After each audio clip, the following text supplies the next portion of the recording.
এক মিছিলে দেখলাম সবাই স্লোগান দিচ্ছে, মানি না মানি না। তা বললাম কি মানেন না? কয় জানি না জানি না। কি বলছে? মানি না মানি না। জিজ্ঞেস করলাম কি মানেন না? কয় জানি না জানি না।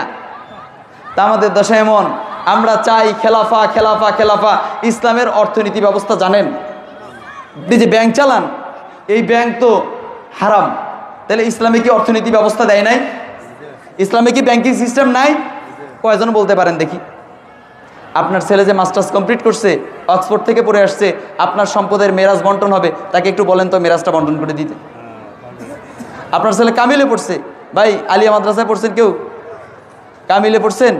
কামিল ফাজিলে যারা পড়ছেন, আমার সঙ্গে দয়া করে দ্বিমত করবেন না। আপনারা যেটা সত্য সেটাই স্বীকার করে নেবেন। বলেন তো কামিল পর্যন্ত আপনাকে কখনো মেরাজের বন্টনের নীতিমালা শিখাইছে? শিখাইছে?